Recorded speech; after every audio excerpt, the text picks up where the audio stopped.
Chapter 9. And Elisha the prophet called one of the sons of the prophets, and said to him, Get yourself ready.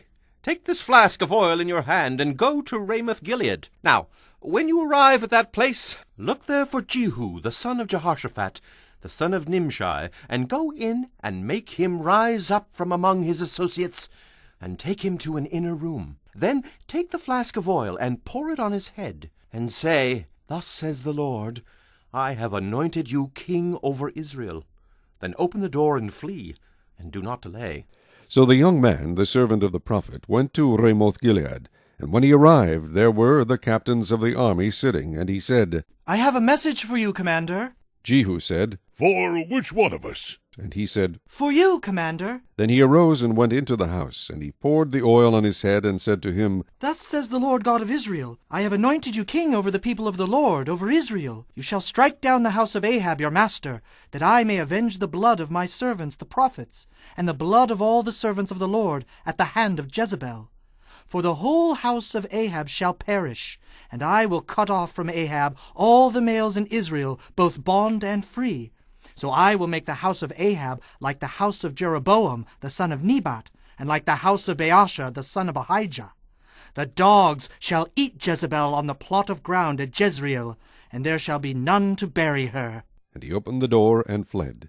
Then Jehu came out to the servants of his master, and one said to him, Is all well? Why did this madman come to you? And he said to them, You know, the man and his babble. And they said, A lie! Tell us now! So he said, Thus and thus he spoke to me, saying, Thus says the Lord, I have anointed you king over Israel. Then each man hastened to take his garment and put it under him on the top of the steps.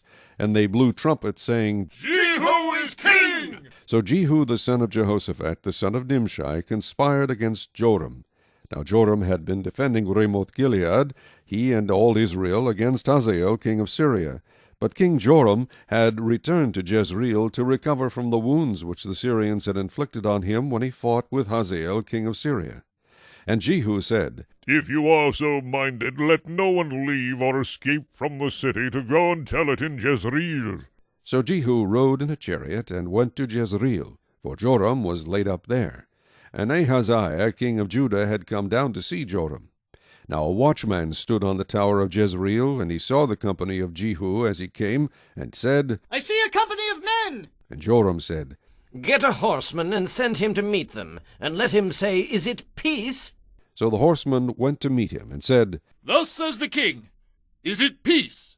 And Jehu said, What have you to do with peace? Turn around and follow me. So the watchman reported, saying, The messenger went to them, but is not coming back. Then he sent out a second horseman, who came to them, and said, Thus says the king, Is it peace? And Jehu answered, What have you to do with peace? Turn around and follow me. So the watchman reported, saying, He went up to them and is not coming back. And the driving is like the driving of Jehu the son of Nimshi, for he drives furiously. Then Joram said, Make ready! And his chariot was made ready. Then Joram king of Israel and Ahaziah king of Judah went out, each in his chariot, and they went to meet Jehu, and met him on the property of Naboth the Jezreelite. Now it happened, when Joram saw Jehu, that he said, Is it peace, Jehu? So he answered, What peace, as long as the harlotries of your mother Jezebel and her witchcraft are so many? Then Joram turned around and fled, and said to Ahaziah, Treachery, Ahaziah! Now Jehu drew his bow with full strength, and shot Jehoram between his arms, and the arrow came out at his heart, and he sank down in his chariot. Then Jehu said to Bidkar his captain, Pick him up, and throw him into the tract of the field of Naboth the Jezreelite. For remember, when you and I were riding together behind Ahab his father, that the Lord laid this burden upon him. Surely I saw yesterday the blood of Naboth and the blood of his sons, says the Lord, and I will repay you in this plot, says the Lord. Now therefore take and throw him on the plot of ground, according to the word of the Lord. But when Ahaziah king of Judah saw this, he fled by the road to Beth-Hagan. So Jehu pursued him, and said, Shoot him also in the chariot. And they shot him at the ascent of Gur, which is by Ibleam. Then he fled to Megiddo, and died there. And his servants carried him in the chariot to Jerusalem, and buried him in his tomb with his fathers in the city of David. In the 11th year of Joram the son of Ahab, Ahaziah had become king over Judah. Now when Jehu had come to Jezreel, Jezebel heard of it, and she put paint on her eyes, and adorned her head, and looked through a window. Then, as Jehu entered at the gate, she said, Is it peace, Zimri, murderer of your master? And he looked up at the window and said, Who is on my side? Who? So 2 or 3 eunuchs looked out at him. Then he said, Throw her down. So they threw her down, and some of her blood splattered on the wall and on the horses, and he trampled her under foot.